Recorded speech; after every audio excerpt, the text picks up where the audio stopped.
Bueno, mi nombre es Laura Pérgola, yo soy doctora de la Universidad de Buenos Aires, además de haber estudiado letras, estudié edición, en esa época llamaba técnico en edición, soy una de las primeras egresadas de esa carrera con ese nombre. Y bueno, junto a Andrea Estrada, que está acá con nosotros, que es presidenta de Pleca, y de Gladys Berizo, que es la vicepresidenta de Pleca. Ellas fueron las que sembraron la semilla o comenzaron con Pleca, que quiere decir Profesionales de la Lengua Española Correcta de la Argentina. La idea surgió en un congreso en el que ellas participaron en Guadalajara por el año 2012, y la idea era crear una asociación que reuniera a los correctores de nuestro país. Como nosotras compartimos cátedra y trabajamos juntas en distintos proyectos, nos acercaron el proyecto tanto a mí como a Laura Villaveirán, para que también formáramos parte de esta organización. Y bueno, obviamente adherimos a la idea de ellas y comenzamos el camino de conformar una asociación que implica mucho esfuerzo, que la verdad que ellas trabajaron un montonazo en esto, más allá de lo económico, lo legal y demás que uno tiene que tener en cuenta. Y también se sumaron a nosotras otras profesionales, tanto de la carrera de edición como del Instituto Mallea y de la Fundación Literae. Y no solamente reunimos correctores, sino también a todos aquellos que forman parte del circuito de editorial, del que después va a hablar Laura, en el cual también están ustedes los traductores involucrados, pero que también forman parte los diseñadores, las ilustradores, los redactores, los traductores, los correctores. Es decir, nosotros lo que queremos con Pleca es que todos aquellos que están involucrados en el proceso editorial puedan formar parte de nuestra asociación. Y para eso, bueno, tenemos ciertos objetivos, más que nada porque en esta época en la que la palabra ha tenido de nuevo un lugar primordial, o la escritura en realidad ha adquirido un lugar de nuevo primordial en nuestras vidas, ya que todo el tiempo estamos escribiendo un mail, un WhatsApp, un mensajito de texto. Entonces, no solamente tenemos que lograr que nuestra escritura sea lo más clara y necesaria posible, sino también lo que pensamos es que hay muchos organismos públicos que también generan o marcan norma en ciertos formularios que uno tiene que completar, ya sea online o en papel, y que van arrastrando errores y que van quedando en el tiempo y que posiblemente también necesiten de nuestros servicios editoriales, que no es solamente para una editorial, sino para todas estas instancias en las que se escribe, como también aquellos que hacen una tesis o una monografía. Yo venía pensando en muchos formularios de organismos oficiales en los que de pronto encontramos que la palabra, no sé, los meses de los años están con mayúscula y se sigue arrastrando y se sigue arrastrando y nadie los corrige porque, bueno, los imprimen o los copian y no hay un cambio en ese tipo de errores. Yo doy clases en la Facultad de Derecho a los abogados que hacen la carrera docente, y muchas veces ellos vienen con dudas que tienen, entonces me dicen, bueno, pero hay ciertos escritos que ya los tenemos así, y si yo le cambio una palabra, mirá si después quiere decir otra cosa. Bueno, y es muy desafiante y divertido a veces trabajar con ellos porque, bueno, por supuesto la ley está por encima a veces de la palabra, aunque no debería ser así. Bueno, y también otro de los objetivos que nos pusimos es tener una bolsa de trabajo especializada para que todos aquellos puedan participar y estar como reunidos en un mismo lugar, y bueno, unir esfuerzos en eso. Y también cuando surgió la idea de Pleca, algo que nos propusieron, se lo propusieron a Andrea y a Gladys, era el tema de la gremialización, que nosotros obviamente estamos recién empezando y sabemos que es un tema difícil, que no se plantea de un día para el otro, pero que sí tenemos el compromiso de subir tarifarios y de tener ciertas pautas que hasta ahora los correctores en general nos manejamos más por cuánto cobró nuestro amigo o el conocido o el colega, y realmente es un compromiso que tenemos que resolver a la brevedad. Y bueno, además nosotras vamos a presentar, les voy a anunciar que en noviembre de 2018, junto con la Asociación de Correctores de Uruguay, vamos a hacer un congreso en Colonia, así que están todos invitados porque, bueno, el año pasado se hizo en Perú y entonces querían una sede en Uruguay y la gente de Uruguay nos invitó a participar y entonces, bueno, nos pareció que era una buena oportunidad de que Pleca pueda participar de un congreso tan importante como es el de la corrección de la lengua española. Bueno, muchas gracias.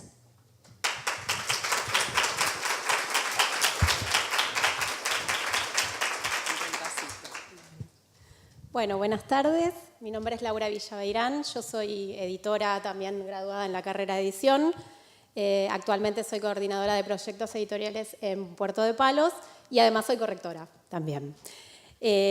Bueno, yo lo que les voy a contar, bueno, en realidad primero quiero agradecer a la Asociación Argentina de Traductores e Intérpretes por darnos este espacio para darles a conocer nuestra asociación y también un poco darles a conocer el trabajo que hacemos a diario. Yo les voy a hablar un poco de lo que hago todos los días en la editorial. Es un trabajo realmente apasionante y yo creo que una vez que uno ingresa en este mundo no quiere salir de lo maravilloso que es y bueno, y el trabajo que uno puede hacer, desplegar su creatividad y además conocer profesionales realmente maravillosos que hay acá en la Argentina en todos los rubros, tanto editores como correctores, y me tocó también conocer traductores excelentes con los que trabajé. Y un poco les vengo a contar ese caso, ¿no? Esos dos casos que me tocó vivir.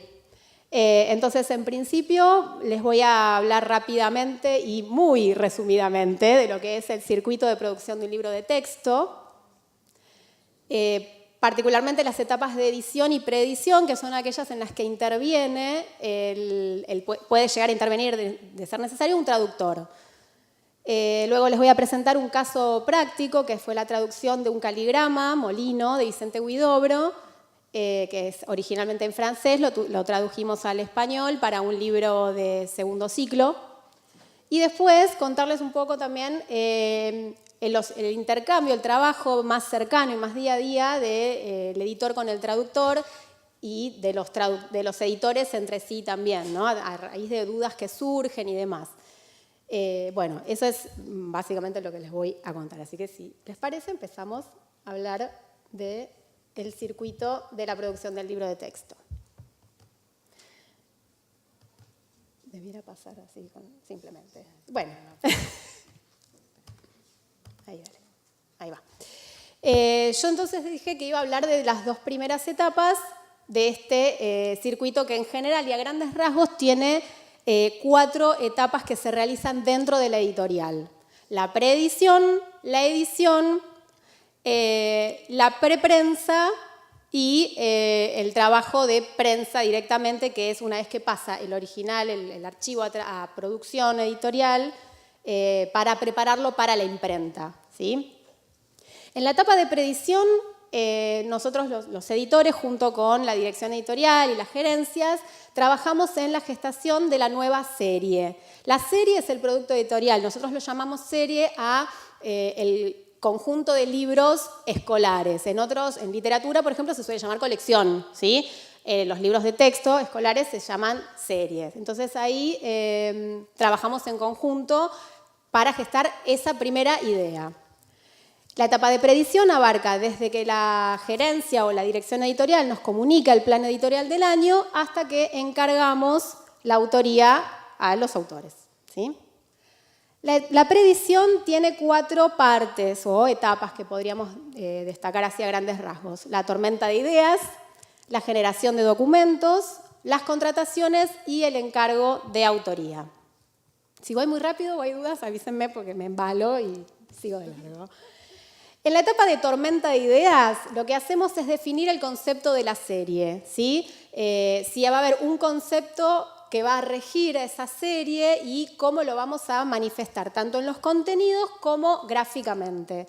Por poner un ejemplo, hubo una serie muy conocida y muy exitosa, por suerte, de Puerto de Palos, en la que yo no trabajé porque todavía no estaba ahí, que se llama Logonautas, ¿sí? La idea, el concepto que rige a Logonautas es el navegar por los conocimientos, por los aprendizajes y demás. Entonces, ese concepto, que es el eje de la serie, se va a traducir en elementos gráficos, en propuesta de página, estructura de doble, actividades y demás. También dentro de la tormenta de ideas definimos las características físicas del producto. Los capítulos, la cantidad de capítulos que va a tener, cantidad de páginas, formatos y todo lo que hace al libro material. Y también vamos a definir el recorte de contenidos y el enfoque didáctico de esos contenidos. Generalmente para esto nos basamos en los diseños curriculares, en los documentos que emite el ministerio y en colecciones anteriores o series anteriores, ¿sí? No quiere. Dale un toque nomás. Ahí está. En la siguiente etapa, una vez que definimos todas estas características, las tenemos que poner por escrito, ¿sí? Entonces generamos una serie de documentos de previsión, como la ficha descriptiva, el índice, la grilla, cronograma, presupuesto, capítulo modelo y maqueta gráfica. ¿Para qué nos sirve generar todos estos documentos?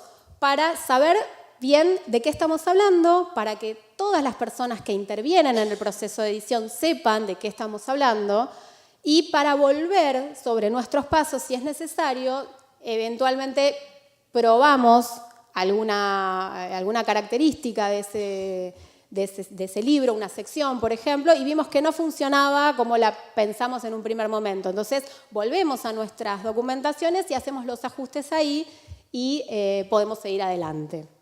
En la ficha descriptiva, lo que vamos a consignar son todas las características físicas y de contenido del libro en particular, de esa serie, ¿sí? En el índice hacemos la propuesta de contenidos por capítulo. Nuestro recorte, nuestra propuesta, justamente, un libro no puede abarcar todos los contenidos que promete o que espera el diseño curricular. Entonces, hacemos una selección. Esa selección queda plasmada en el índice. La grilla es la representación gráfica, a ver si la tengo por acá, es la representación plana del libro, ¿sí? Es decir, un documento donde nosotros consignamos en cada página qué contenido va a tener. A ver, ¿dónde tengo? Grilla. Ahí. Es un Excel, yo acá lo traje en un PDF, no sé si se llega a ver bien, pero es el libro abierto, también se lo llama libro chico, ¿no? A la grilla, donde ponemos en cada página qué contenido vamos a desarrollar. Esto nos ayuda a tener en la cabeza lo más concretamente posible ese libro que estamos pensando, ¿sí? Y esto es fundamental para otro de nuestros colaboradores, que es el diseñador, para saber qué planta en cada página. Bien. ¿Acá abajo está la presentación? Sí. Bien. Ahí está. Como tenemos que saber cuándo y cuánto, también tenemos que generar un cronograma y un presupuesto, porque el libro no tiene un ciclo eterno y un tiempo eterno para generarse. Generalmente los libros escolares tienen un periodo de 9 meses en el que tenemos que hacer la serie completa, y entonces tenemos que tener bien en claro cuándo empieza y termina cada etapa y cuánto nos va a salir, porque tenemos que conseguir la financiación, justamente. Si estamos dentro de una editorial, el que nos tiene que aprobar este presupuesto es el directorio o sobre todo el director financiero, pero si somos una editorial independiente tenemos que salir a buscar financiación también. Entonces es importantísimo el presupuesto. El capítulo modelo es una idea de cómo nos imaginamos que van a estar repartidos esos contenidos en un capítulo y la cantidad de páginas que vamos a necesitar para eso. Es la grilla reducida y trabajada como si fuera ya ese capítulo que va a salir a la venta dentro del libro. Es un Word donde vamos a identificar qué tipo de texto es cada uno, dónde hay un título, dónde hay una plaqueta, dónde está el cuerpo del texto, y va a ir acompañado generalmente con una pegatina o un Frankenstein, que también se le dice, que es una serie de páginas donde nosotros podemos fotocopiar distintas páginas de nuestros propios libros, de otras series, y armar lo que nos imaginamos que va a ser ese libro nuevo. Entonces es simplemente cortar y pegar y hacer lo que dice el Word, pero gráficamente. Como los editores generalmente no trabajamos con programas de diseño, no somos diseñadores, necesitamos igual ver gráficamente lo que estamos pensando y transmitirlo a un diseñador. Este Frankenstein nos viene bárbaro y muchos diseñadores están contentísimos con eso. Con ese capítulo modelo luego se genera lo que es la maqueta gráfica. La maqueta gráfica es una estructura, un esqueleto de capítulo que después vamos a ir rellenando con los distintos contenidos. Una vez que tenemos todo esto, pasamos a la etapa siguiente, donde empezamos a pensar quiénes van a trabajar con nosotros. Entonces, en función del perfil de esa serie, vamos a elegir determinados autores. Probablemente contemos con editores externos porque, mal que nos pese, las editoriales se están reduciendo cada vez más su personal en planta, entonces se suele trabajar mucho más con editores externos, asesores pedagógicos, ilustradores, antólogos o seleccionadores literarios, correctores y diagramadores. Bien. Una vez que hablamos con cada uno de ellos, les explicamos el proyecto, las condiciones económicas y de tiempos y demás, pasamos al puntapié inicial de lo que es el contenido del libro, que es el encargo de autoría. Entonces ahí nos reunimos con todos los autores, les explicamos el proyecto, en qué condiciones los vamos a contratar, los cronogramas de entrega, los cronogramas de facturación. Les asignamos los capítulos que le van a tocar a cada autor por libro y les entregamos 3 de los documentos de la preedición: el índice, la grilla y el cronograma, por lo menos. Después podemos ver si necesitan el autor en general no necesita otro documento más que esos 3, pero bueno, podemos entregarles, si no tenemos la maqueta, un brief de cómo va a ser esa maqueta y el rendimiento de caracteres. El rendimiento de caracteres quiere decir la cantidad de texto que entra por caja de texto o por página. A veces la maqueta, sobre todo si es un proyecto complejo y ambicioso, no va a estar listo en el momento de encargar autoría y no podemos esperar a que esté listo porque no cerramos nunca el libro. Entonces, contratamos a los autores, les damos el índice y el cronograma y un listado de rendimiento por cada sección. Y con eso van avanzando. Mientras tanto, en paralelo, vamos haciendo la maqueta gráfica. Hasta ahí la predicción. Una vez que encargamos la autoría y nos llegan los originales, pasamos a la siguiente etapa, que es la de edición. Es el proceso de preparación de los contenidos y aspectos gráficos del producto editorial. O sea, nos llega el Word y empezamos a trabajar con eso hasta que le damos la forma de un archivo en InDesign, generalmente, para mandar a la imprenta. ¿Sí? Todavía no tenemos el libro físico con las tapitas y listo para poner en la mochila de nuestros hijos. No, recién empezamos. Este proceso de edición abarca desde la llegada del original de autor hasta el cierre de edición y el envío de los archivos a preprensa, que es un sector que generalmente está dentro de las editoriales todavía. Ahí ven 2 tipos de archivos, PDF en alta resolución y COLEX. PDF en alta resolución es un PDF, o sea, un archivo que no se puede modificar, para que tengan claro cómo debería quedar el aspecto del libro, en alta resolución para que las imágenes se puedan ver bien, porque en general circula dentro de la editorial un PDF en baja, no necesitamos ver la imagen exactamente cómo va a quedar, pero sí para mandar en la imprenta. Y los COLEX el COLEX es un archivo, por ahí si hay un diseñador me puede decir si voy bien por ese lado, pero lo que nosotros entendemos por COLEX es un archivo donde están todas las fuentes, todas las imágenes, todos los textos, todo lo que hace falta para que la imprenta, para que la prensa reconozca ese archivo y lo imprima tal cual queremos que salga y no que salga cualquier cosa. A veces pasa que se rompen tipografías, las imágenes no están en la calidad que tiene que estar. Todo eso lo filtra el sector de preprensa o producción. Una vez que eso está cerrado y está perfecto, se manda a la imprenta y chau, ¿sí? La edición además implica la gestión de este circuito, porque no es que todo es miel sobre hojuelas y van los libros y las páginas pasando alegremente, sino que estamos los editores ahí para controlar que se cumpla el cronograma, si hay alguien que se atrasa, para apagar todo incendio que pueda ocurrir, ¿sí?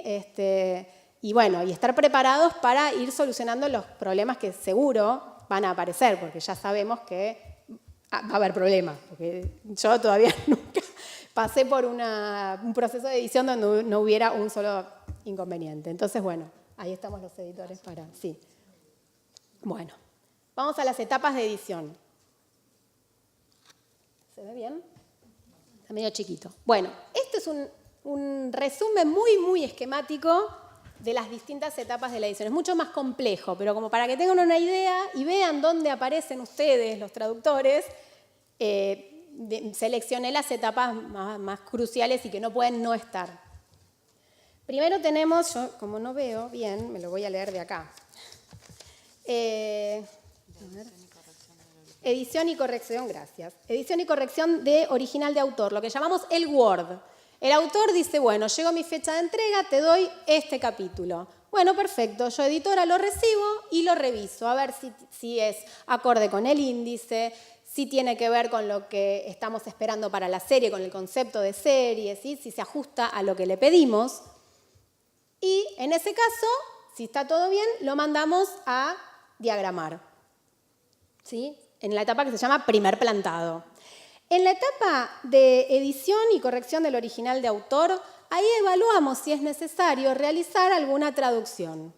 ¿Por qué? Porque a lo mejor el autor nos propone un texto determinado, por ejemplo, un fragmento de un cuento para trabajar con los chicos, y ese cuento originalmente está en inglés, la traducción existe, pero por alguna razón, ya sea porque no nos autorizan el derecho o porque hay algún litigio con respecto a los derechohabientes y demás, no lo podemos usar. Pero el texto original está en dominio público, entonces lo podemos traducir. Bueno, bárbaro, vamos a buscar un buen traductor profesional, comprometido, que nos haga una muy buena traducción para ese texto y que lo podamos usar nosotros en el libro. Muy bien, en esta etapa se decide si vamos a mandar a traducir o no un texto. Luego pasa a diagramación, que es poner ese Word en la maqueta. ¿Se acuerdan que la maqueta era el esqueleto que rellenábamos con contenidos? Bueno, acá llegó el contenido, vamos a rellenar ese esqueleto. Luego, ese primer plantado vuelve a nosotros y se manda a corregir. Estas dos etapas pueden ir y volver varias veces, ¿sí? No es que de una vez y para siempre sale el primer plantado y vuelve ya divino y corregido. No, podemos ir y volver. Una vez que tenemos el original plantado, buscamos las ilustraciones, mandamos a ilustrar y buscamos las fotos. ¿Por qué? Esperamos a este momento y no lo hacemos en el Word, porque tenemos que saber cuánto espacio disponemos en esa página para las imágenes. En la segunda o tercera vuelta con diseño, incorporamos las ilustraciones y las fotos y una vez que tenemos todo el texto ajustado, no hay sobrantes, no falta nada, los textos están aprobados, está todo divino, pasamos a la edición y corrección de cierre. Hasta esta etapa nos manejamos con PDFs, con archivos que van y vienen por mail, por servidor, lo que sea. En la etapa de edición y corrección de cierre, ahí hacemos un print en color, ¿sí? Un impreso de todo el libro completo y se lo damos a nuestro querido corrector que tiene una santa paciencia y nos va a marcar absolutamente todo lo que vea, como vino haciendo en las distintas etapas, porque fíjense que lo tenemos en el Word, en la etapa de Word, en la etapa de primer plantado y en el cierre, ¿sí? El corrector está siempre al lado nuestro. Y una vez que se cierra ese archivo y está perfecto, pasamos a preprensa. Y ahí edición ya se desentiende hasta la llegada del plotter, que es una prueba de impresión lo más parecido posible a lo que va a ser el libro final y que también hay que revisarla, pero no me voy a detener en eso. Bien, ¿Hasta acá se entendió más o menos cómo es el circuito? Bueno, no es tan simple y agradable como lo mostramos, pero es más o menos eso. Bien, acá vamos a pasar entonces al caso práctico, concreto, de lo que fue la traducción de Molino de Vicente Huidobro. La imagen que tienen a la izquierda es el original en francés. Y la imagen que tienen a la derecha es la traducción como finalmente apareció publicada en nuestro libro.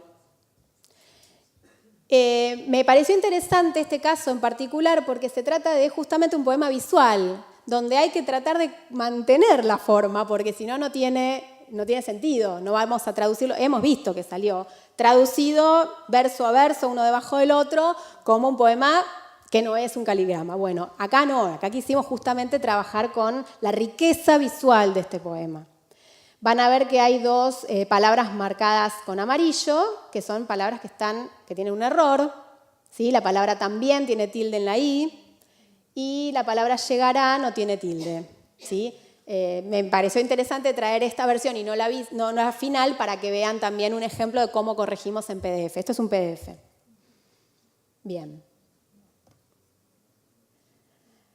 Acá tuvimos varias etapas también para cumplir, ¿no? Cuando tomamos la decisión de publicarlo, tuvimos en cuenta la pertinencia, o sea, nos venía bien para el tipo de libro que estábamos haciendo y para el tipo de usuario, que eran chicos de sexto grado. El gusto, nos encantó. Sí, la disponibilidad de la autorización, enseguida nos autorizaron utilizarlo, o sea, salió divino, rapidísimo, y teníamos plata para pagarlo. Así que, sin más vueltas, decidimos publicarlo. Bueno, este fue sin problemas. Este sí, hasta ahí, hasta acá sin problema, pero después viene la cosa.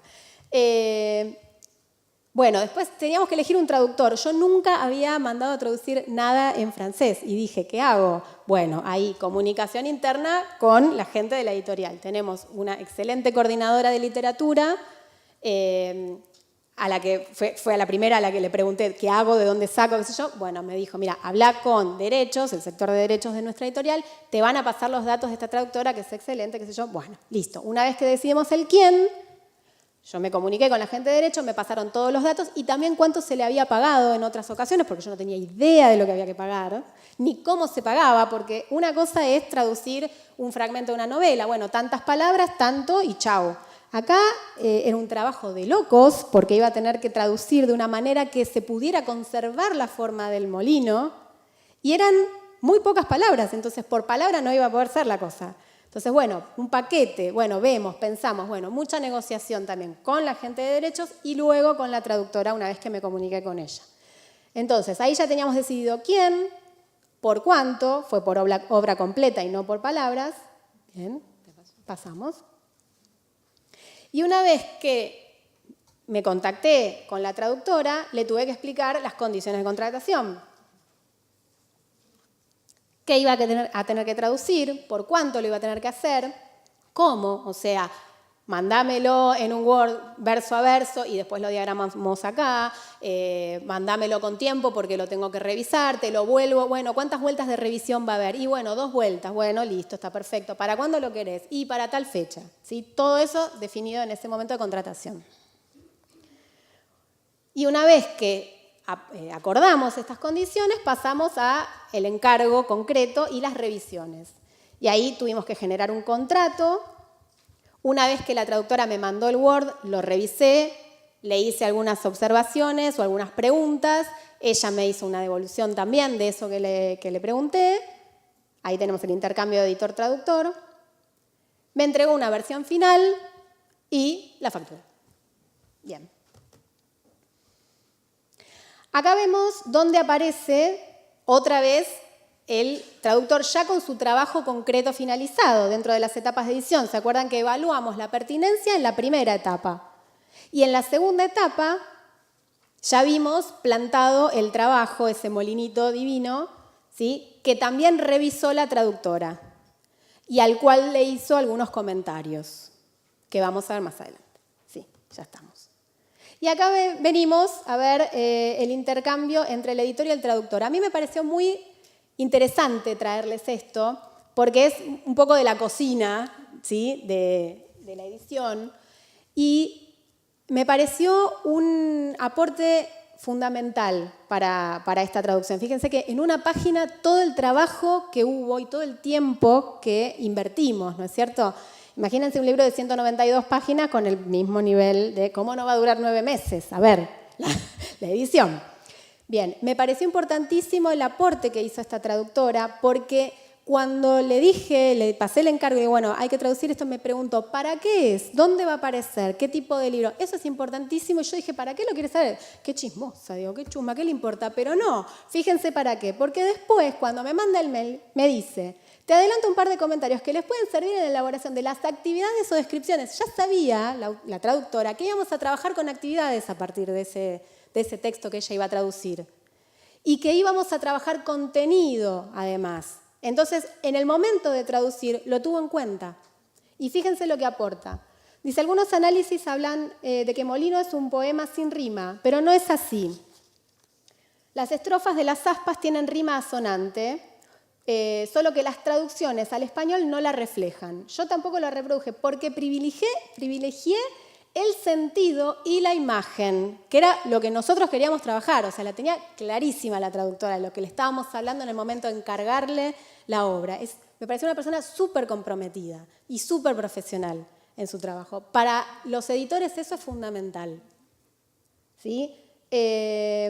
Les aclaro esto para que no expliciten en el poema que el poema no tiene rima, la traducción es la que no tiene rima. Y nosotros, yo no recuerdo, pero podríamos haberlo incorporado ese dato, en el desarrollo teórico que acompañaba o en el análisis que acompañaba a ese texto, a ese caligrama.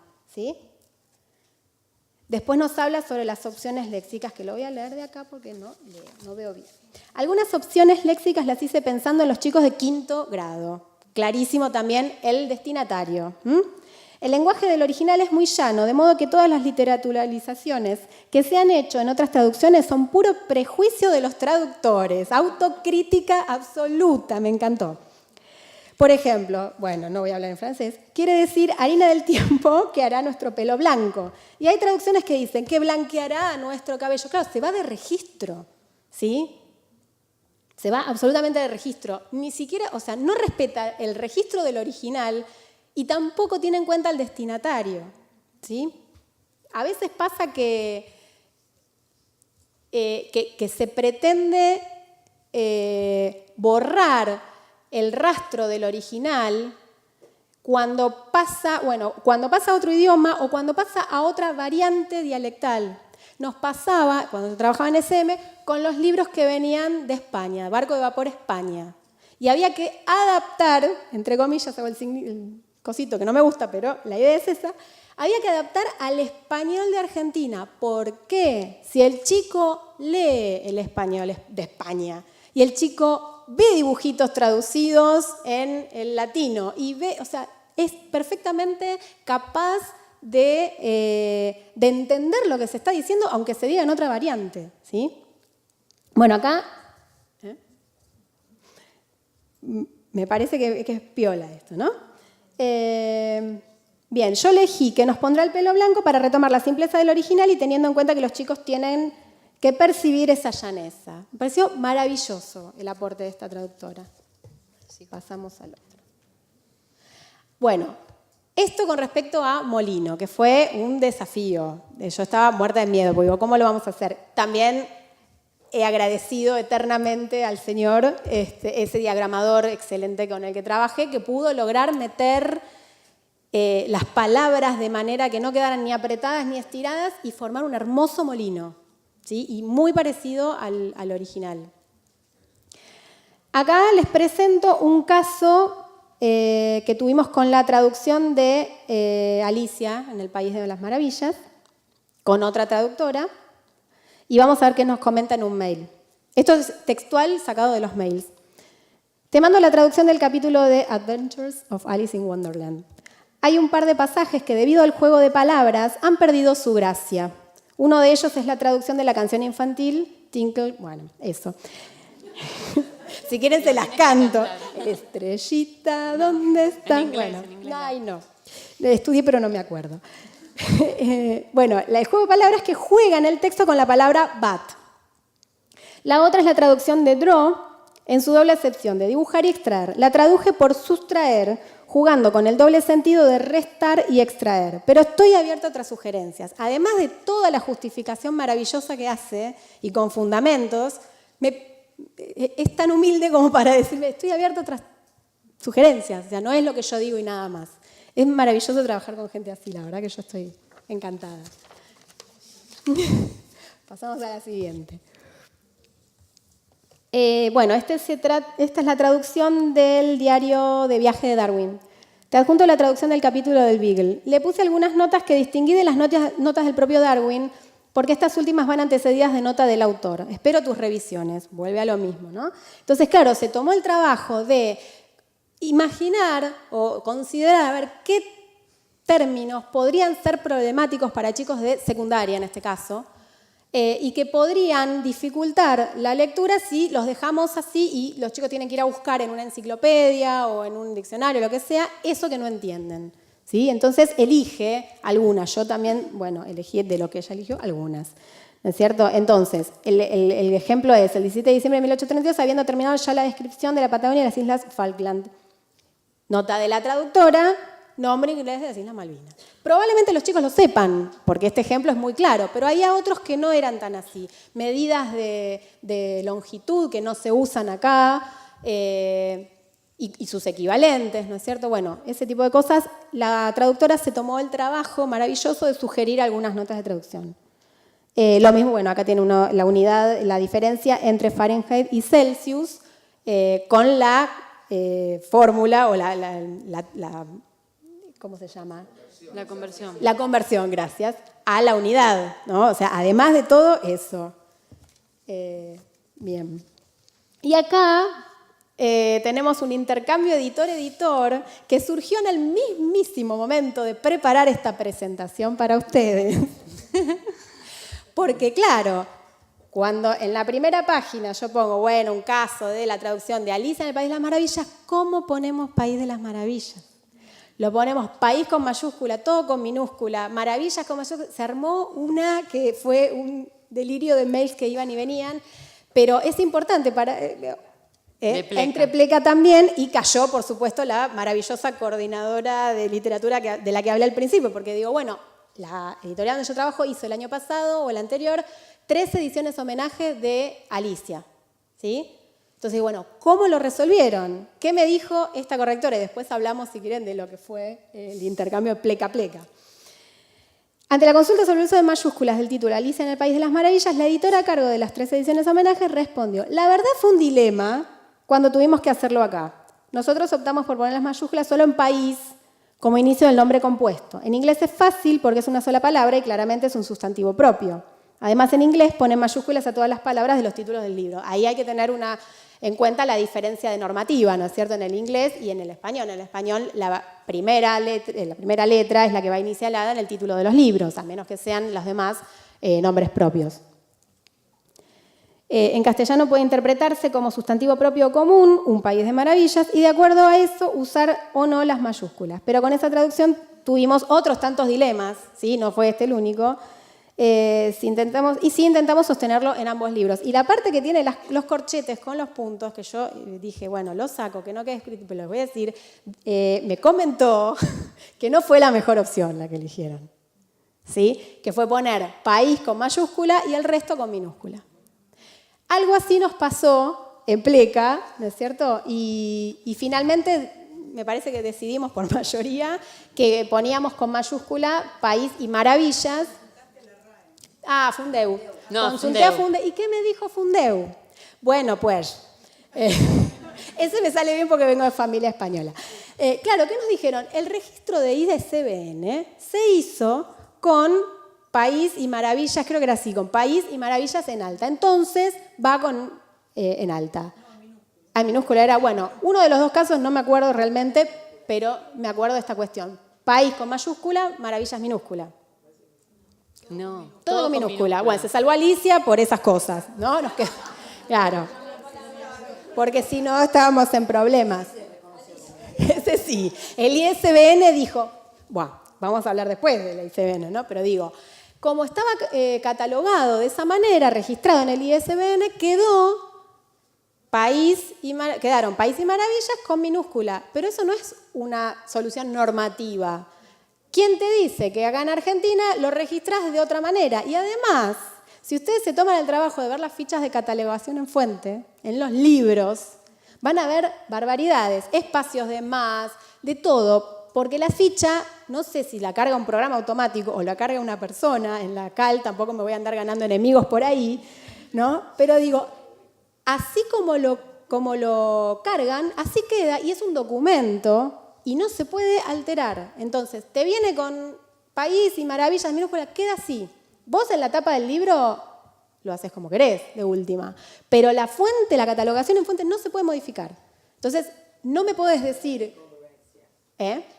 Sí, totalmente. Exactamente, o puede Sí. ser que un autor no coincida con el que está en la tapa. Sí. Entonces, no podemos tomar como una fundamentación válida el hecho de que haya sido registrado así. ¿Sí? La Fundeu, como tiene que ser urgente, me contestó de lo mejor que pudo, pobre, claro. Entonces, Yo creo que ahí igual la respuesta te la da en sí, lo podés interpretar como sustantivo propio o común, porque si le pones el él, va a País de las Maravillas en mayúscula porque supone que, bueno, a ese país se lo llamó País de las Maravillas. Si le pones un País de Maravillas, no tendría por qué ir en mayúscula. nunca jamás. Claro, exactamente. ¿Cómo?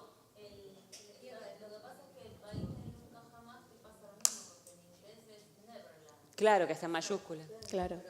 Pero entonces... Claro, porque país país formaría parte del nombre. Es como cuando hay un río que forma parte... Claro, Países Bajos, sí. ¿Qué decías? No, justo me llegó a mis manos una versión de Peter Pan de los 50 que estoy leyendo ahora con mi hijo, que es un libro así de tapadura, y está País y nunca jamás con mayúscula. Todo. País y nunca jamás. Claro. Sí, es que en realidad yo considero que Sí, es un por más lugar, que es un el lugar- nombre propio. Pero bueno.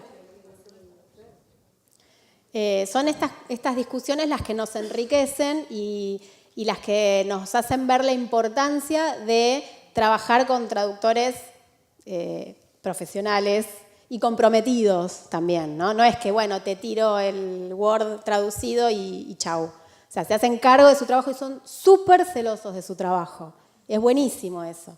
Y te van a discutir hasta último momento y que me digan que no. Claro, y es buenísimo eso porque eso ayuda a mejorar la calidad de los impresos, de los productos nuestros y de la educación de los chicos también, que es lo fundamental. Sí, bueno, eso es todo. Bueno, gracias.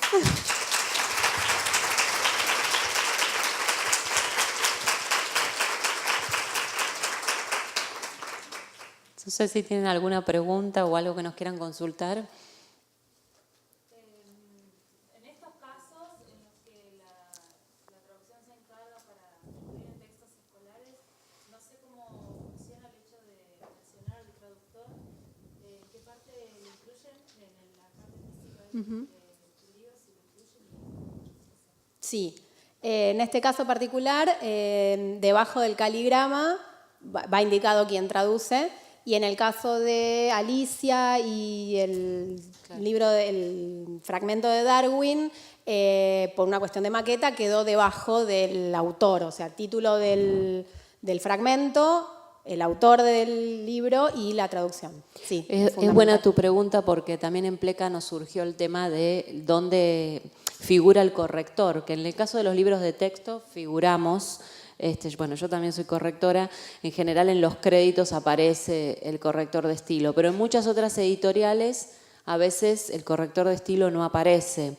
Yo trabajo hace muchísimos años en una editorial que en general ponen el nombre de la editorial en el que abarca todo, el que corrigió, el que diseñó, etcétera, ¿no es cierto? Sí, el traductor, quizás porque ustedes están mejor organizados, tienen el privilegio de figurar en los libros y el corrector todavía está en esa lucha que a veces queda en el olvido. ¿Se puede ver de nuevo el caligrama? Porque quería preguntarte si la versión traducida, el diseño de la versión traducida fue la versión final. Porque me pareció ver que en la versión original, en las 4 puntas había flechas dobles, y en la versión final no las veo. Ah, esta flechita. Espera, ¿yo para qué miro ahí? Si no, a ver, espera. Igual, este era el PDF que se mandó a corrección, ¿no? Sí. Acá, debajo, sí. Sí. Sí. La manecilla que no existe más en la... ¿En qué sentido leerlo? Claro. Lo más probable es que no haya salido así. Yo no recuerdo la versión final, tendría que por ahí que haberla traído. Pero en el PDF acá donde lo ves plantado, no. Y es probable que no se haya... A ver, la fuente de donde lo sacamos, la imagen original del caligrama, no era esta. Era una traducción y después nos llegó el texto en francés, línea bajo línea, o sea, verso a verso. Esta imagen la vi yo cuando preparé la presentación. No sabemos si la mano y las 3 flechas dobles formaban parte o no del caligrama de Huidobro. Yo por esta imagen que encontré te diría que sí y no la reprodujimos. Entonces ahí no fue una decisión editorial. Lo más probable es que haya sido un error, ¿sí? Porque tiene que ver, claro, con qué fuente vos tomás. La autora que lo había elegido me mandó una foto que encima me vino torcida en el mail, porque eso sí lo recuerdo. Me mandó una foto y la traducción, no la traducción, sino el original escrito no en caligrama. El original digo en francés, no porque sea original, sino la lengua original. Por suerte para estos errores siempre hay una maravillosa frase de Piglia que dice que el lector es el último corrector, entonces quedamos libres de todo pecado. Esperen. Y otra cosa, existe, quiero cerrar una cosita relacionada con esto, existe lo que se llama el libro patrón, que es un libro de cada edición, un ejemplar que se toma para pasar correcciones. O sea, no es que las editoriales, por lo menos no donde yo trabajo, nos desentendemos del libro una vez que salió a la calle, sino que ya sea que los usuarios nos llamen y nos digan, che, se equivocaron acá, lo que sea, o las docentes, o quien sea, en este caso usted también, aportan las correcciones que podríamos hacer, las volcamos en un libro patrón y después ese libro vuelve a la imprenta, se vuelve a pelicular la página y se vuelve a imprimir. Corregida. Entonces yo voy a tomar esta corrección que usted me sugiere o esta observación para investigar un poco más y ver realmente si no fue un error nuestro y una falta de respeto hacia Huidobro no haber salvado, digamos, recuperado estos elementos gráficos. Bueno, Muchas igual gracias, por cierto. en otros casos a veces los mismos herederos te piden antes de que se publique. Por ejemplo, yo trabajé muchos años en Santillán en el área coleccionables y sacamos en los kioscos la colección de Cortázar y los herederos son muy celosos de las publicaciones y no dejan modificar casi nada. Entonces ellos revisaban todo antes de que se mandara imprenta y a lo mejor en este caso no fue así. Allá atrás hay una pregunta y después te doy a vos. Yo quería hacer un aporte nada más, Sí. que no fue un error. Dale. Porque ese poema yo lo trabajé en Puerto de Palos, lengua 7º año de la vieja ley, no de la nueva. Y estaba la flechita y la manito, y en clase se trabajó específicamente El sentido de lectura. ¿Te acordás el nombre del libro o de la serie? Palos, lengua de 7º año, de la ley anterior, de cuando estaba 7º, octavo y noveno. Ok. O sea, capaz que Muchas gracias. Bien.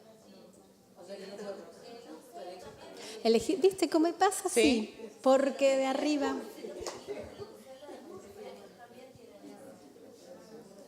Sí, la colección... No sé, ¿esto se escucha? ¿Ahí? Sí.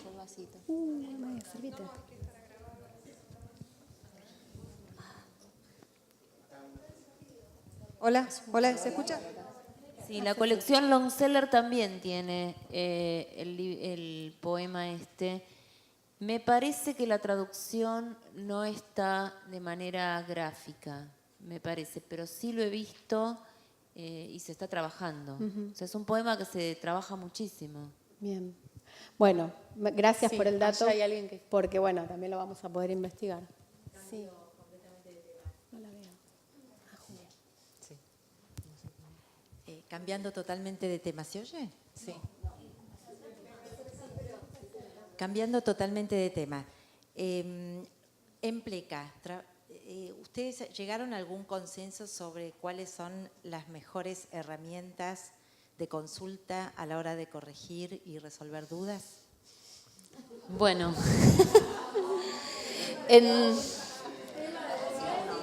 Bueno, muchas gracias. Hasta luego. acá Julia quiere que nosotras nos peleemos acá en público, pero no lo vas a conseguir. Por supuesto que la Real Academia Española es la fuente que vamos a recurrir todos, ¿no es cierto? También tenemos Fundeu, que Laura consulta bastante seguido, e incluso la Academia Argentina de Letras, que también a veces te contestan con cierta rapidez. Así que, bueno, todo es consultable. Yo siempre digo que uno tiene que tener todas las herramientas y saber buscar, ¿no? Muchas veces nos pasa, yo una vez tuve que corregir un libro que se llama Tierras por Paz, Tierras por Guerra, donde se nombraba todo el tema de la intifada en Israel y había muchos nombres en árabe. O sea, ¿cómo nos poníamos de acuerdo cuál era la versión correcta? Entonces, bueno, mirábamos algunas agencias de noticias, que era como el lugar donde en el diario, como tomar fidelidad de eso, pero bueno, no siempre estábamos seguros que el nombre estuviera bien escrito. Pero generalmente cuando nos trabajamos con el español, bueno, la Real Academia Española, la Fundeu y la Academia Argentina de Letras. ¿Y no tienen por lo menos un consenso de las obras que no hay que consultar? Y bueno... Un consenso de las obras a las cuales no habría que consultar. Se pone más fácil, ¿no? Sí, bueno, Sí. está lleno. Igual nunca hay que escupir para arriba porque uno no sabe con quién va a terminar trabajando, entonces lo tiene que hacer de manera muy política, ¿sí? Muy tranqui. Sí, hay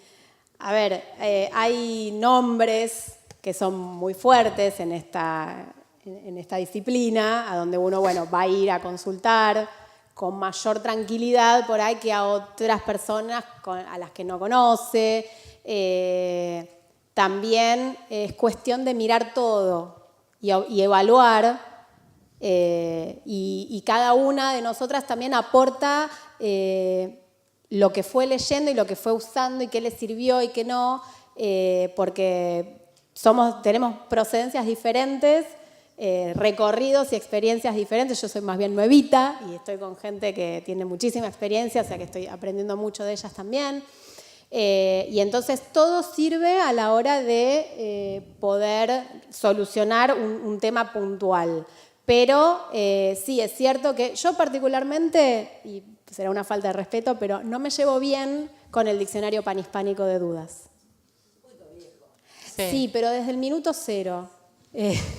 Sí, no me llevé, porque me parecía que no era una obra, tal vez yo esperaba otra cosa, y no tienen por qué darme el gusto, pero me pareció que era una obra donde no se normatizaba, si existe el término, de manera tajante, ¿sí?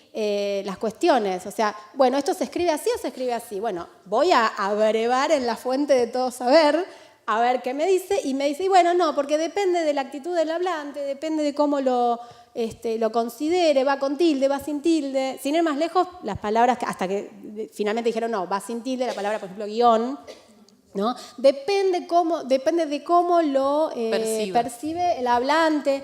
Primero que el hablante no está hablando acá, está escribiendo. Entonces, lengua escrita es otra cosa que la lengua oral. Entonces, definamos. A mí me parecía que era una obra de debate, por ahí, más que una obra de referencia o de normativa.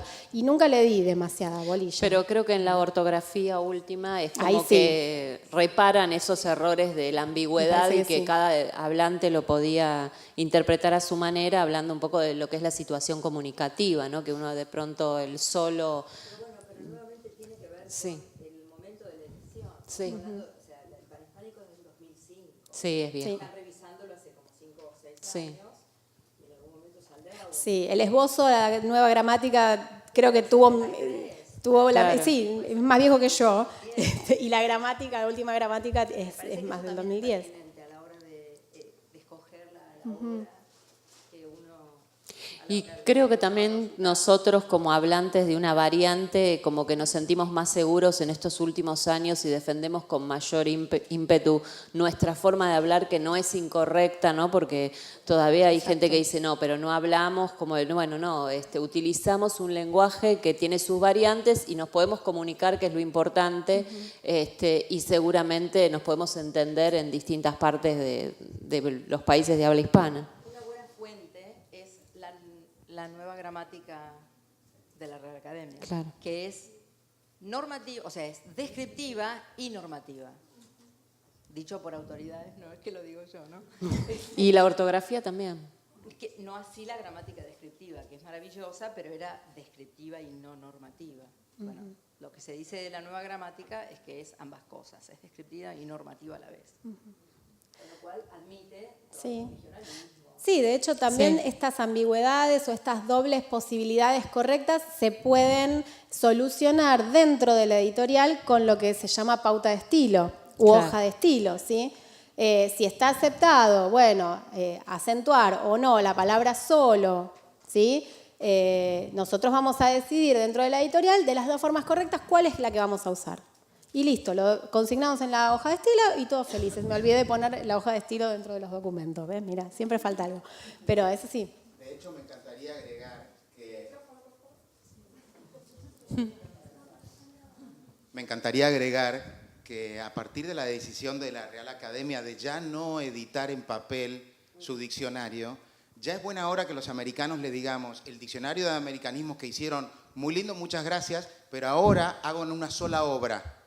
Que el diccionario sea, y que en todo caso marque los americanismos, pero que el diccionario del español, del castellano, sea uno solo. Claro. No había que dividirlos. Los dividieron porque por una cuestión de marketing, económica, una investigación, está todo muy bien. Ahora tiene que ser uno solo. Exactamente. Los americanos ya debemos, las asociaciones de las lenguas ya deben exigirlo. ¿Por qué hacer dos diccionarios distintos si ya no hay ni siquiera razones económicas? Si las van a hacer todo online. Online, sí. Basta.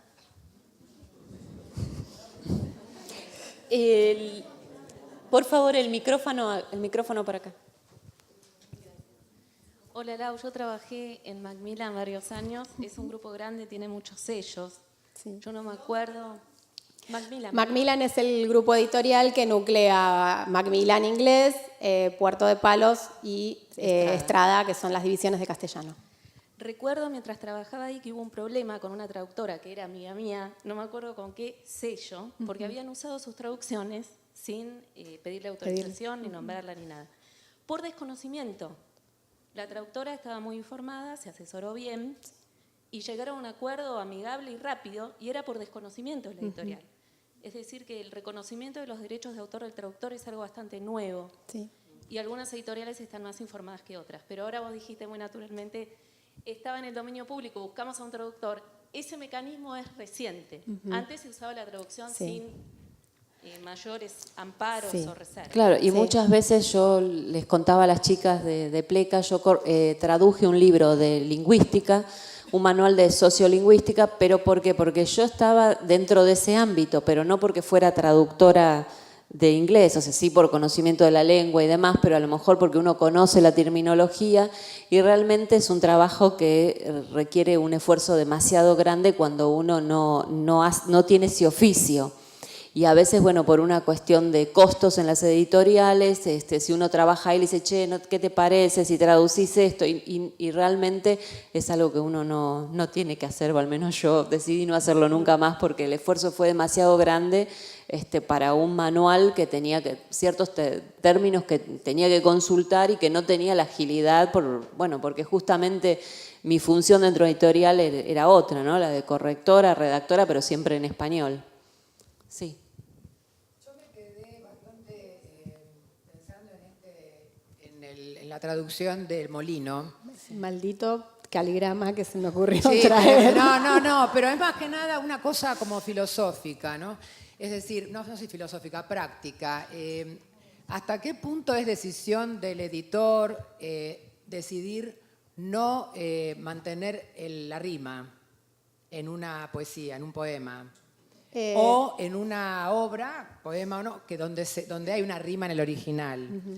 Y esto me hizo acordar a, por ejemplo, la película Cyrano de Bergerac, que yo la vi doblada al español, porque la vi en España, estaba respetada la rima. Probablemente sacrificaban belleza en las palabras o había rimas forzadas, Claro. pero se agradecía de alguna manera que hubieran respetado la rima, porque es una parte muy importante de la obra de Cyrano de Bergerac, por ejemplo. Sí.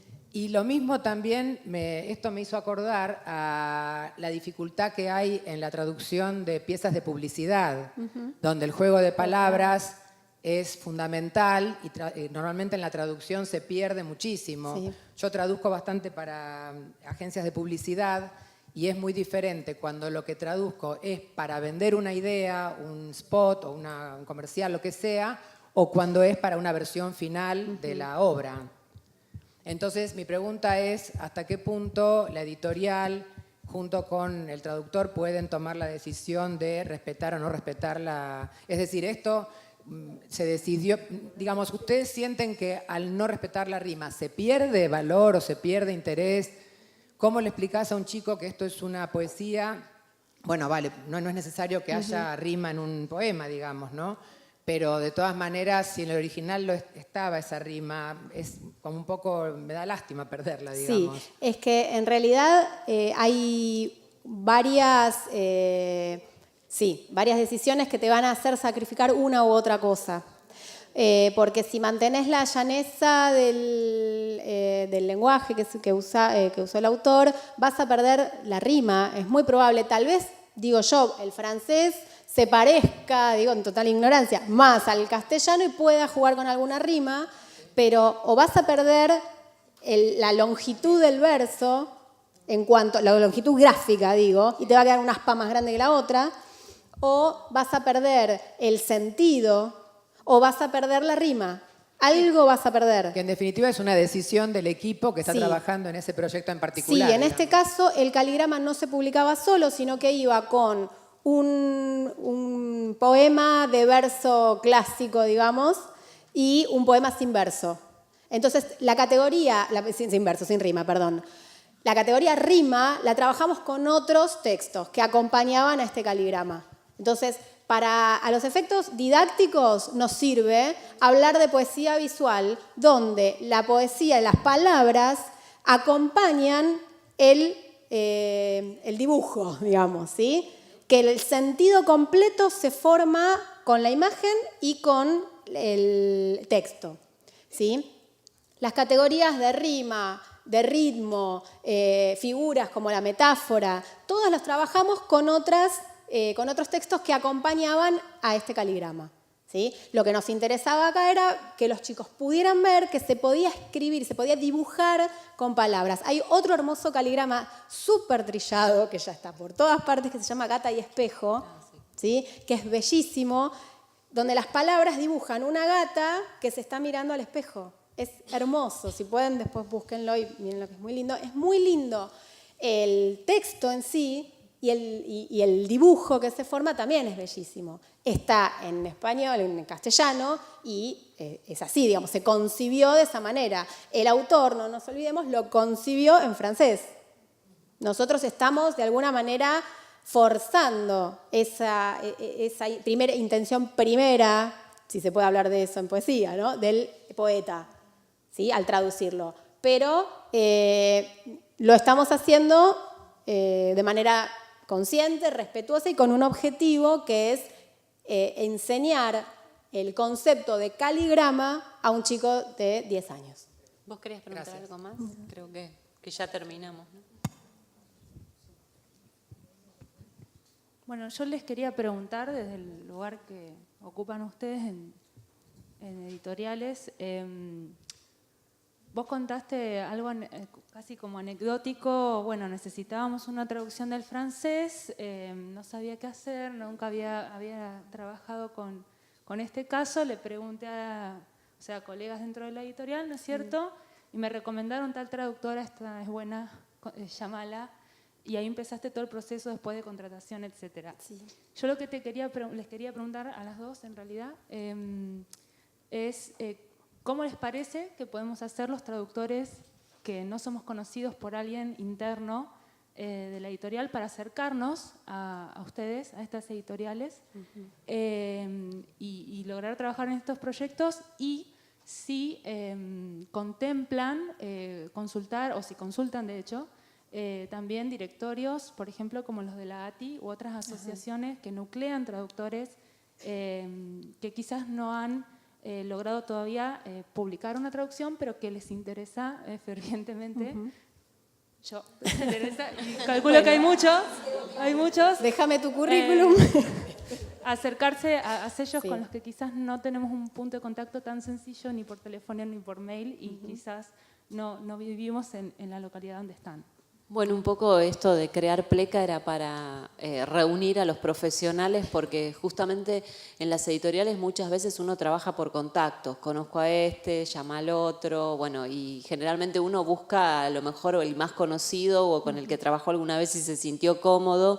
Y bueno, y la circulación de currículums a veces es o muy tediosa porque llegan muchísimos, si no hay tiempo, como dice Laura, porque un libro lleva muchísimo esfuerzo y trabajo, y entonces, bueno, que nosotros creemos que sí tiene que haber como un referente, como la asociación de ustedes o como la nuestra, y que tenemos que lograr que sea esos lugares de referencia, haciendo los visuales y bueno, insistiendo con que son los lugares donde tienen que encontrar los profesionales idóneos para este tipo de trabajos. Sí, en mi caso particular, donde no es una tarea que encarguemos muy seguido, la de la traducción, en este caso no lo hacemos, pero sí con otros colaboradores como correctores y editores hacemos pruebas, porque también contamos con más tiempo tal vez, ¿no? Para poder hacer una prueba de corrección, una prueba de edición, a gente que nos llega, que no conocemos, nos llegan los currículos, bueno, a ver, puede funcionar, vamos a hacer una prueba. Y eso te pinta a las claras cómo es profesionalmente una persona, un colaborador, ¿no? Si tarda, vos le decís, bueno, entrégame la prueba dentro de 3 días y tarda una semana, ya ahí te da la pauta de que si la prueba la entrega una semana después, el trabajo puede ser eterno y no te lo entrega nunca. Entonces, tal vez es interesante esto que vos planteás, porque en el momento en que hacemos alguna prueba para correctores o editores, que generalmente es antes de empezar con toda esta vorágine, ¿sí? Alrededor de, en el caso del libro de texto tiene un ciclo que va de mayo a diciembre. Bueno, los meses del verano tal vez tomarlos para hacer pruebas, y estaría bien, que son los meses que yo particularmente tomo para hacer pruebas de correctores y editores, tener en cuenta también a los traductores. Y, por supuesto, siempre, como decía Laura, tomando como referencias las instituciones que los nuclean a ustedes, que tienen la suerte de tener un lugar o una institución que los respalde y que los represente, ¿sí? Nosotros con Pleca estamos empezando a trabajar para eso en cuanto a los correctores, que no tenemos quien nos apoye. Así que bueno, eso. Gracias.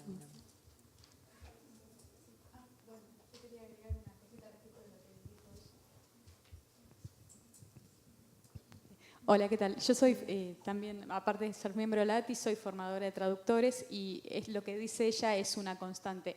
Y quería agregar, a modo de comentario, que esto que ponderaste tanto de la metodología de trabajo muchas veces sorprende a los editores, y es lo que por defecto hacen nuestros traductores. O sea, lo que... Claro, es lo mínimo que por ahí en el mundo editorial no se sabe esto, entonces, justamente porque se trabaja por contactos. No quiere decir que todos trabajan bárbaro, por supuesto, pero digamos, desde la formación, por lo menos, de traductores literarios y técnicos científicos, que es la que conozco yo, así es como se debe trabajar.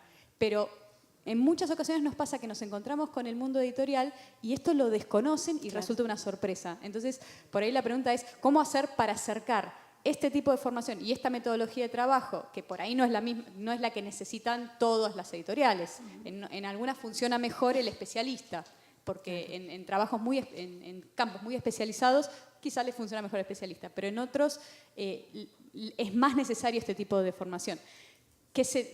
Por ahí no ahora, pero en otra ocasión, ¿qué les parece que se podría hacer para acercar este mundo al mundo editorial? Traducir más. Y publicar más traducciones. Sí, lo que pasa es que el mundo editorial parece apoyarse casi exclusivamente en el traductor no formado como traductor. Y así también nos va, digamos. Claro, pero la dificultad es más bien técnica. ¿Cómo acercar esta formación a la generalidad del mundo de los editores? Al corrector un poco también le pasaba, o al menos cuando yo me recibí de letras, vos ibas a las editoriales, me acuerdo a una que había llevado el currículum, me dicen, no, pero bueno, yo soy de oficio. Claro. Y como que y sigue pasando eso, que uno tiene la formación y el otro te dice que es de oficio, que hace 50 años que corrige, que no estudió nada, que no se formó, y realmente es frustrante, pero yo creo que bueno, uno tiene que insistir acercándose a las editoriales, acercando los datos de las asociaciones, de los traductores, para que se tome conciencia de que es necesario que lo haga un profesional idóneo. Quiero agregar o acotar o refutar algo que se está diciendo. Yo creo que así como un título no garantiza calidad, el título es el principio en todo caso para empezar a desarrollar una carrera. Existen excelentes, y la Argentina es un excelente ejemplo de país donde ha habido excelentes traductores de oficio, gente que tiene todas las competencias para traducir, pero no tiene el título de traductor, tendrá otros, porque la traducción se llega por distintos caminos. Y eso, los traductores con título, tenemos que saberlo y saber que podemos convivir todos, porque existen distintos tipos de traductores, algunos con título, pero y otros sin, pero todos con formaciones diversas. Y eso es lo que creo que enriquece el mundo editorial. Nada más.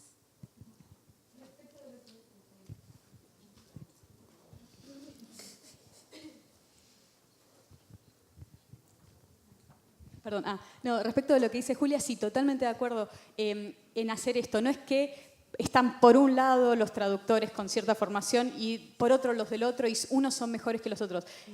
La cuestión es que el editor sepa qué traductor necesita más y qué opciones tiene. Y eso es lo importante. No ver, bueno, no, los mejores son estos por tal cosa, los mejores son estos por tal otra, sino ver, hay estas necesidades, hay este tipo de traductor. Eso es. Sí, nos pasa a los editores también. La carrera de edición es relativamente nueva y la mayoría de nuestros profesores son editores de oficio, grandes editores de oficio. Algunos no tan grandes, pero sí, déjame ser buena, no me saques la beta mala en público. Es lo que hablábamos los otros días. Entonces, nosotros ahora somos algunos de las primeras camadas que sale de editores y nos costó mucho abrirnos camino en las editoriales. ¿Vos sos de edición? Bueno, no, buscamos una persona de letras, con todo respeto. Está bien, pero yo sé cómo manejarte el circuito. Hola, dame una oportunidad, por favor, por favor, por favor. Y es eso, insistir y darse a conocer. Tenemos excelentes editores, hijos de la carrera de edición también. Andan por ahí. Entonces, bueno, es darle, seguir adelante, convencido de lo que uno hace, convencido de lo profesional que uno es, y pudiendo, bueno, sostener con un buen trabajo y argumentos y demás, y formación, lo que hace, ¿no? Yo creo que no se trata de competir entre unos y otros, o una formación y la otra, sino reconocer justamente que existe esa diversidad, todas las opciones que hay. Y lo que quería señalar es que la ATI, cuando se creó hace 35 años, muchos de los socios fundadores tenían título de traductor técnico científico literario y otros no tenían porque no había título de intérprete en ese momento. Entonces, bueno, las carreras después se fueron generando a partir de las necesidades. Hoy hay muchos traductorados, en aquella época había menos traductorados. Entonces, la asociación reconoce a los que no tienen título de traductor, permitiéndoles también formar parte. Y ahora estamos en un gran debate sobre cuáles son las facultades que tienen los distintos socios. La idea es reconocerlos a todos, porque todos traducen y muchos traducen muy bien, y yo he trabajado codo a codo con personas que no tienen título de traductor y me quedo con la boca abierta. Claro. Entonces, por eso, hay que reconocer que existe. Claro. Bueno, no, eso es diferente, porque hay ingenieros que, claro, que no saben armar la frase, pero bueno, estamos hablando... Ese es tema para otra charla. Claro, no, ni médicos, no, ¿qué yo no hace el estoy editor hablando y de qué eso. hace el corrector cuando le llega ese... No, yo no estoy hablando de mi hermano es médico, entonces me lo resuelve. No, eso no es, Claro. claramente no es la función de nuestra asociación defender esa situación, no. No.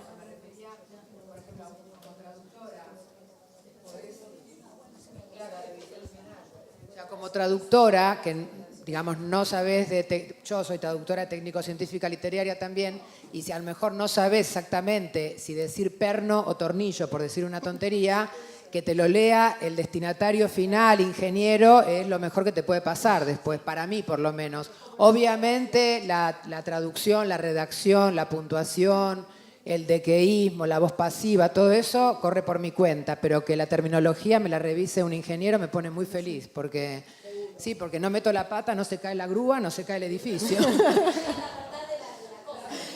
Neurocirugía. Bueno, gracias. Gracias a ustedes.